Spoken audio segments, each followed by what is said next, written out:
کتاب visiting card. آج کی کہانی لامساوی ایک. جب وہ جی بھر کر رو چکا تو میں نے کیس ہسٹری فائل اٹھا کر آؤٹ ٹرے میں رکھ دی. میں اس کی مسکراہٹ کا منتظر تھا، لیکن وہ اٹھا اور دوائی والے پرچے پر نظر ڈالتا ہوا باہر نکل گیا. میں نے آخری مریض سے نجات کے طور پر انگڑائی لی. سر، وہ مس نگہت کہہ رہی ہیں کہ نیا مریض ہے، اسے آپ دیکھ کر ہی جائیں.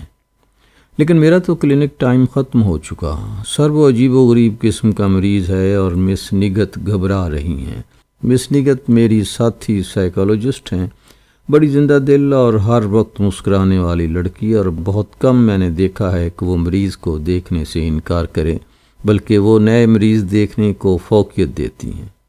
وہ کہتی ہیں کہ پرانے مریض کا تو پتہ چل چکا کہ وہ کیا ہے، نئے چہروں کے اندر جھانکنا چاہیے. کیا مریض اگریسو ہے؟ جی نہیں. مجھے اور بھی حیرت ہوئی. مس نگہت کیا کر رہی ہیں؟ مجھے لگا کہیں وہ مریض مس نگہت کا واقف کار تو نہیں کہ وہ دیکھنے سے کترا رہی ہوں. اکثر ہوتا تھا کہ اگر ہمارا کوئی دوست یا واقف کار آ جاتا تو ہم اسے کسی دوسرے سائیکالوجسٹ کے پاس بھیج دیتے تھے. خیر، تم اس طرح کرو، مس نگہت اور مریض کا چارٹ میرے پاس بھیج دو، ہم دونوں مل کر اسے دیکھ لیتے ہیں. میں نے ایک نظر مریض کے چارٹ پر ڈالی اور مس نگہت کی طرف دیکھا. آپ اسے جانتی ہیں؟ نہیں، ویسے ہی میں نے اسے ویٹنگ روم میں بیٹھے دیکھا. مجھے اس سے خوف آتا ہے، پتہ نہیں کیوں. مریض کو بھیج دو. تھوڑی دیر کے بعد وہ داخل ہوا. ایک بڑی سی میلی چادر اس نے اپنے اوپر اوڑھ رکھی تھی. اس کا چہرہ قطعی نظر نہیں آ رہا تھا. چادر کو چہرے کے پاس اس نے مضبوطی سے تھام رکھا تھا اور چادر کے طرفین کے درمیان خالی جگہ نے سر سے لے کر پاؤں تک ایک سیاہ حاشیہ بنا دیا تھا. ایک عورت اسے بازو سے پکڑے ہوئے تھی. میں نے بیٹھنے کے لیے اپنے سامنے والی کرسی کی طرف اشارہ کیا. کمرے میں بالکل خاموشی تھی. اس کے ساتھ آنے والی عورت میری طرف دیکھ رہی تھی اور میں اور مس نگہت اس چادر کی طرف جس کے اندر کوئی چھپا ہوا تھا. یکدم مجھے احساس ہوا کہ عجیب آواز ہے جو خاموشی کو ڈرا رہی ہے. وہ آواز اس چادر کے اندر سے آ رہی تھی. کچ کچ کچ کچ کچ کچ. مجھے آواز کی حیرت میں دیکھ کر اس کے ساتھ آنے والی عورت نے کہا، بابا، تم نے ساری چادر چبا ڈالی. کچ کچ کچ کچ. چادر کی ایک طرف سر سے لے کر پاؤں تک تھوک سے بھری ہوئی تھی اور اس پر دانتوں کے نشان لگے ہوئے تھے، اور بعض جگہ سے چادر دانتوں سے کاٹ ڈالی گئی تھی. کچ کچ کچ کچ. وہ چادر کو مسلسل کھائے جا رہا تھا اور تھوک آلود کرتے جا رہا تھا. تمہارا نام کیا ہے؟ کچ کچ کچ کچ. وہ مسلسل اپنے کام میں مصروف تھا. آپ؟ جی ہاں، میں اس کی ماں ہوں. میرے شوہر بزنس مین ہیں، وہ اس وقت نہیں آئے، کاروباری سلسلے میں مصروف تھے. میرا بیٹا بہت ذہین، بہت اسمارٹ اور لوگوں میں اور اپنے دوستوں میں بے حد مقبول، کھیلوں کا اور آؤٹنگ کا بے حد شوقین. ایک چلبلا پن اس کے اندر ایسا تھا کہ سب اسے پیار کرتے تھے. ایک جگہ ٹکتا نہیں تھا، ایک پارے کسی کیفیت، ہر وقت حرکت میں اور ہمیشہ اپنی کلاس میں اول آتا. میٹرک میں اس نے بورڈ میں دوسری پوزیشن حاصل کی اور کالج میں انجینئرنگ کے مضامین پڑھنے لگا. میں نے یا اس کے والد نے اس کے معاملات میں کبھی مداخلت نہیں کی. اس طرح اس نے کبھی نو نہیں سنا. ویسے اس نے کبھی زندگی میں ایسی فرمائش بھی نہیں کی تھی کہ ہم جسے ناجائز سمجھتے. بے حد شریف اور قابل اعتماد کہ ہم نے آنکھیں بند کر کے اسے اس کے حال پر چھوڑ رکھا تھا. اس کا الگ کمرہ تھا جہاں یہ اپنی مرضی سے آتا جاتا تھا. اس کے دوستوں یا اس کے مشاغل کے بارے میں ہم قطعی لا علم رہتے تھے. اس کی فکر ہمیں اس لیے نہیں تھی کہ یہ تعلیمی معاملات میں اپ ٹو ڈیٹ رہتا تھا، اور اس کے کمرے میں گولڈ میڈلز اور کپس کی تعداد دن رات بڑھتی جاتی تھی. کالج کے دوسرے سال ہم نے محسوس کیا کہ یہ کچھ کھویا کھویا سا رہنے لگا ہے. ہمیں تشویش ہوئی کیونکہ یہ اس کی عادت میں شامل نہیں تھا. میں نے بھی اور اس کے والد نے بھی فردن اس سے پوچھا، لیکن یہ ہنس کر ٹال دیتا. نہیں ماما، نہیں پاپا، ایسی کوئی بات نہیں، میں بالکل خیریت سے ہوں اور یہ جا وہ جا.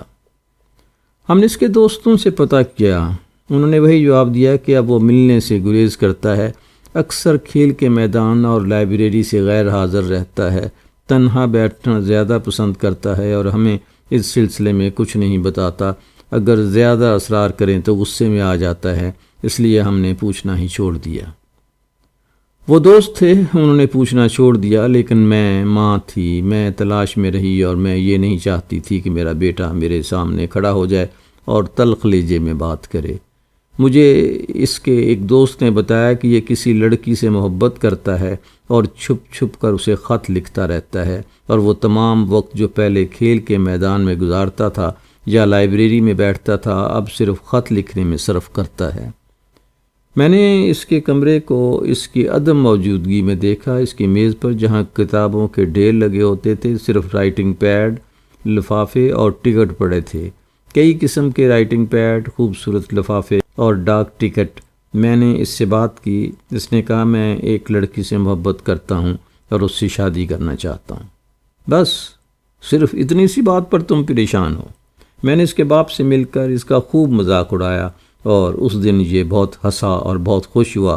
اس کے باپ نے بھی کہا کہ معمولی باتوں کے لیے آدمی کو پریشان نہیں ہونا چاہیے، تم پہلے ہی اپنی خواہش کا اظہار کر دیتے، خام خواہ اتنے پریشان رہے، آخر تمہاری شادی کرنا ہے تو پھر تمہاری مرضی سے ہی کیوں نہیں؟ انہوں نے مجھے کہا میں اس کے ساتھ چلی جاؤں اور لڑکی کو دیکھ لوں اور بات پکی کر لوں۔ کچھ دنوں کے بعد ہم لاہور پہنچے اور پتے کی تلاش میں ایک مضافاتی بستی میں معمولی سی دقت کے بعد ہم نے مکان تلاش کر لیا۔ ایک تنگ سی گلی تھی جس میں صفائی کا کوئی اہتمام نہ تھا، بلکہ گندی گلی تھی، معمولی قسم کے لوگ آ جا رہے تھے۔ ہمارے مطلوبہ مکان کا دروازہ بھی معمولی تھا، دروازے کی کنڈی کھٹکھٹائی گئی، تھوڑی دیر کے بعد ایک آدمی اندر سے نکلا۔ جی فرمائیے۔ یہ میرا بیٹا ہے، میرے خیال کے مطابق اسے بیٹی کا باپ ہونا چاہیے تھا۔ صوفیہ غالباً آپ کی بیٹی ہے؟ آپ؟ اس نے حیرانگی سے 2-3 مرتبہ آپ کہا۔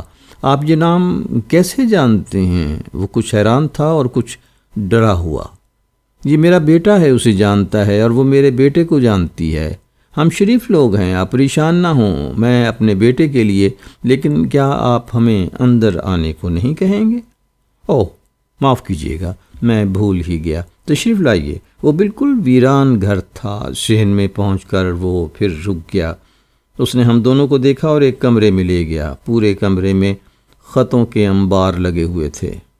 میں نے 2 خط اٹھا کر دیکھے، صوفیہ کے نام۔ یہ تمام خط بند تھے اور انہیں کھولا نہیں گیا تھا۔ وہ شخص ہماری طرف متوجہ ہوا۔ بات یہ ہے کہ میں بہت عرصے سے گھر میں اکیلا رہتا ہوں، جہاں صوفیہ نام کی کوئی بھی لڑکی نہیں رہتی۔ البتہ یہ خط صوفیہ کے نام آتے رہے ہیں اور میں انہیں اس کمرے میں پھینکتا رہا ہوں۔ میں انہیں کھول کر نہیں دیکھتا کہ ان میں کیا لکھا ہے اور یہ کن لوگوں کی طرف سے ہیں، بس میں تنہا شخص ان خطوط کی ہمسائیگی میں رہتا ہوں۔ مجھے ان سے کوئی ایسی انسیت ہو گئی ہے کہ میں انہیں پھینکنا نہیں چاہتا۔ ممکن ہے یہ تمام خط آپ کے بیٹے نے لکھے ہوں یا مختلف لوگوں نے۔ آپ چاہیں تو انہیں کھول کر دیکھ سکتی ہیں۔ کیا یہاں کبھی بھی کوئی لڑکی صوفیہ؟ جی یہ ہمارا خاندانی مکان ہے اور میں اپنے خاندان کا شاید آخری فرد ہوں۔ مجھے نہیں معلوم باقی لوگ کہاں ہیں، البتہ میں اس گھر میں پیدائش سے لے کر اب تک رہ رہا ہوں۔ ہاں مجھے یاد آیا، بہت عرصہ ہوا میرے خاندان کی کسی لڑکی نے مرضی کی شادی نہ ہونے پر خودکشی کر لی تھی۔ اس کے باپ نے عزت نفس کی بنا پر اسے گھر ہی میں دفن کر دیا۔ اس کے ایک لڑکے سے ناجائز تعلقات تھے۔ ممکن ہے اس کے باپ نے اسے قتل کر دیا ہو اور پھر کسی کمرے میں اسے دفن کر دیا ہو۔ کبھی کبھار میں سوچتا ہوں نہ ہو یہ وہی کمرہ ہے جس میں خطوں کے ڈھیر لگے ہیں اور یہ خط اسی کے نام آتے ہیں، اسی لڑکے کے۔ لیکن نہیں، اس کا نام صوفیہ نہیں تھا، اور پھر مجھے کیا پڑی ہے کہ میں خود ہی خط لکھ کر اس کے کمرے میں پھینکتا رہوں۔ خط میرے ہاتھ سے گر پڑے۔ ہر شخص اپنی کہانی سنانے لگتا ہے، بس اسے ذرا سا موقع ملنا چاہیے۔ میں نے مڑ کر دیکھا، میرا بیٹا پھر دروازے کے پاس کھڑا رو رہا تھا، جیسے وہ کسی مزار کی چوکھٹ پر کھڑا ہو۔ میں نے اسے کچھ نہیں کہا اور واپس چلی آئی۔ اسے اس دن سے ایسی چپ لگی کہ اس نے کسی سے بھی بات کرنا بالکل بند کر دیا، تمام دوستوں سے نجات حاصل کر لی، اپنے کام سے کام رکھنا، صرف کھانے کی میز پر ہم سے ملاقات ہوتی ورنہ اکثر وہ اپنے کمرے میں رہتا۔ ہم نے سوچا چند دن کی بات ہے، معاملہ رفع دفع ہو جائے گا، لیکن یہ زیادہ سے زیادہ تنہا ہوتا چلا گیا۔ ایک دن اس نے کہا کہ آئندہ اس کا کھانا اس کے کمرے میں بھجوا دیا جائے۔ ہم نے اس کے حکم کو تسلیم کیا اور کھانا اس کے کمرے میں پہنچانے لگے، اور اس نے کمرے سے نکلنا بہت کم کر دیا۔ پھر اس نے ہم پر پابندی لگا دی کہ کوئی شخص اس کے کمرے میں نہ آئے۔ ہم نے کبھی اس کی بات ماننے سے انکار نہیں کیا تھا، سو ہم نے یہ بات بھی مان لی اور اس کے کمرے میں جانے سے ہر ممکن اعتراض کرنے لگے۔ پھر یہ صورت ہوئی کہ اس نے کہا کہ آپ کھانے پینے کا سامان اکٹھا مجھے دے دیں، میں خود پکاؤں گا اور خود کھاؤں گا، آپ لوگ قطعی میرے کمرے میں دستک نہ دیں۔ ہم نے ایسا ہی کیا اور مطلوبہ سامان اس کے کمرے میں پہنچا دیا، اور یوں اس کے اور ہمارے درمیان رشتہ بالکل ٹوٹ گیا۔ کمرے کے ساتھ بات منسلک تھا، اور یہ کھانا خود پکاتا تھا اور کمرے کو اس نے اندر سے بند کر لیا تھا۔ تقریباً 1 سال یہ کمرے میں بند رہا، اگر کوئی ضرورت ہوتی تو یہ ایک ہاتھ باہر نکالتا تھا، ہمارے سمجھانے بجھانے پر بہت اگریسو ہو جاتا، حکم دیتا کہ ہم اپنے کام سے کام رکھیں اور اسے ڈسٹرب نہ کریں۔ کل کی بات ہے، اس کے کمرے سے عجیب قسم کے غرانے کی آوازیں سنائی دیں، جیسے کوئی جانور۔ ہم نے دستک دی، اندر سے کوئی جواب نہیں آیا۔ ہم نے دروازے کو پیٹنا شروع کر دیا، اس نے پھر بھی دروازہ نہیں کھولا تو ہم نے دروازہ توڑ ڈالا۔ اندر ایک حیرت ناک منظر تھا، 1 سال کی داڑھی اور سر کے بالوں کے درمیان اس کا چہرہ نظر نہیں آ رہا تھا۔ یہ فرش پر بے ہوش پڑا تھا، پورا کمرہ بدبو سے بھرا ہوا تھا، اس کے کپڑے گندگی سے بھرے ہوئے تھے۔ اس نے پورے کمرے کو ٹوائلٹ بنا رکھا تھا، رفع حاجت کے لیے پتہ نہیں کب سے لیٹرین استعمال نہیں کی تھی۔ تب ہمیں پتہ چلا کہ اس کے ساتھ اندر ہی اندر کچھ غلط ہو گیا ہے۔ ہم نے اسے کمرے سے نکالا اور آج اسے آپ کے پاس لے کر حاضر ہوئے ہیں۔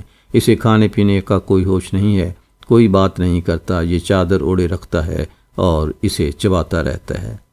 مجھے حیرت اس پر نہیں ہو رہی تھی، والدین پر ہو رہی تھی۔ میرا جی چاہا کہ اس کے ساتھ والدین کو بھی ہسپتال میں داخل کر لوں، ان کا علاج زیادہ اہم تھا۔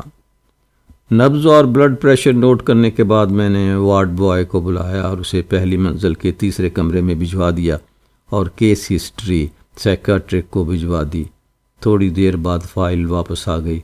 مس نگت، آپ ECT تو دے ہی دیں گی، میں چلتا ہوں۔ نہیں، آپ میرے ساتھ رہیں، بس تھوڑی دیر اور۔ وہ اپنے بستر پر دراز تھا، سر اور داڑھی کے بال آپس میں گتھم گتھا تھے، بالوں کے درمیان چہرے پر سب کچھ تھا لیکن آنکھیں خالی تھیں، اور مس نگت اس کے سرہانے۔ تھوڑی دیر کے لیے وہ مجھے بھی بڑا عجیب لگا۔ جو ہی وہ ECT کے لیے اس کے چہرے پر جھکیں، اس کی کن پٹیوں سے بال ادھر ادھر کیے اور اس نے مس نگت کو دیکھا۔ وہ چیخا۔ وہ کوئی لفظ تھے، میری سمجھ میں نہیں آ سکے، لیکن ان لفظوں سے بننے والی چیخ سب نے سنی۔ مس نگت کے ہاتھ سے اپریٹس گر پڑا اور وہ کھڑی کانپے جا رہی تھیں۔ کیا اس نے تمہیں پہچان لیا ہے؟ کیا مطلب؟ میں اسے قطعی نہیں جانتی اور نہ وہ مجھے جانتا ہے۔ میں نے اسے الیکٹرک شاک دیا اور وہ برسوں سے جاگنے والا پرسکون نیند سو گیا۔ تو وہ کون تھی؟ 3 میڈیکل سوشل ورکرز، 2 سائیکالوجسٹ اور 3 سائیکیٹرکس کی میٹنگ میں آج کا موضوع یہی تھا۔ تو وہ مجھے دیکھ کر ڈر کیوں گیا تھا؟ مس نگت، شاید اس کی محبوبہ کی شکل آپ سے ملتی ہو۔ تو کیا واقعی وہ کوئی لڑکی تھی جو اسے خط لکھتی تھی؟ نہیں، کوئی لڑکی نہیں تھی، لیکن ایک لڑکی تھی اس کے اپنے وجود کے اندر۔ اس کی خط و کتابت اس کے ساتھ تھی۔ تو پھر وہ ایڈریس؟ ایسے ہی ایک فرضی ایڈریس، ایک فرضی نام، کوئی بھی نمبر آپ فرض کر لیں، وہ کسی نہ کسی مکان کا تو ہوگا۔ میں سوچنے لگا، اچھا ہے، انسان کے نام ہیں، نمبر نہیں، ورنہ فرض کرنا کتنا آسان ہو جاتا۔ مجھے کوئی بھی فرض کر لیتا اور پھر میں اس کے مفروضے سے کبھی باہر نہ نکل سکتا۔ کیا اب میں ایک مفروضہ نہیں ہوں؟ اپنا خود ایک مفروضہ میں نے خود فرض کر رکھا ہے کہ میں ہوں۔ چلے فرض کر لیتے ہیں کہ میں نہیں ہوں، تو گیا ہونے اور نہ ہونے دونوں صورتوں میں مفروضہ، تو پھر وہ مریض اور میں سائیکالوجسٹ کیسے ہوں؟ مفروضہ تو ڈاکٹر صاحب میں کہہ رہا تھا کہ اس نے خود ایک محبوبہ کو تخلیق کیا اور خود اس کے اندر رہنے لگا، اور پھر اپنے مفروضے کو اتنا تسلیم کیا کہ خود مفروضہ ہو گیا، اور جب وہ خود کو اپنے مفروضے سے باہر نہ نکال سکا تو ایب نارمل وہ ہنسا۔ ہاں ڈاکٹر صاحب، وہ اپنے اندر اتنا فرض ہوتا چلا گیا کہ اس نے مفروضوں کو ہزارہا مفروضوں سے ضرب دینا شروع کیا اور ایک چوہے کی طرح چیستان میں پھنس گیا۔ ہم بہت دیر تک اسے فرض کرتے رہے، یہاں تک کہ 1 سال ہو گیا۔ وہ اندر سے ایک سمارٹ اور خوبصورت آدمی نکل آیا۔ وہ روزانہ شیو بناتا، مجھے یاد ہے وہ اکثر شیو نہ بناتا۔ ایک دن میں نے اسے کہا کہ کیا کوئی اور عمر آئے گی جب تم روز شیو بناؤ گے؟ نہیں، اور وہ ہنسا۔ میں نے اس مسکراہٹ کے لیے 1 سال انتظار کیا تھا، اور پھر وہ روز شیو بنانے لگا۔ میں صبح راؤنڈ کرتے وقت سب سے پہلے اسی کے کمرے میں جاتا۔ اس نے مجھ سے دوستی کر لی تھی، اپنی ساری باتیں وہ مجھ سے کر لیتا تھا، لیکن ایک بات پر ابھی تک اڑا ہوا تھا کہ وہ ہے، اور مجھے خط لکھتی تھی، میرے خطوں کا جواب دیتی تھی، اور وہ شخص جو اس کے مکان میں رہ رہا ہے وہ جھوٹ بولتا ہے۔ ایک ویسی ہی شام میں اپنے کمرے میں بیٹھا جھوٹ کے بارے میں فرض کر رہا تھا۔ میں کئی دنوں سے کسی کو خط لکھنے کی کوشش کر رہا تھا۔ میں اس دنیا میں اکیلا آدمی ہوں، میرا کوئی دوست، کوئی رشتہ دار نہیں، کوئی مجھے روکنے ٹوکنے والا نہیں، کوئی میری دوست لڑکی نہیں جسے میں خط لکھوں۔ نہیں، یہاں میں جھوٹ بول رہا ہوں۔ میری ایک دوست لڑکی ہے اور میں اسے اکثر خط لکھتا رہتا ہوں۔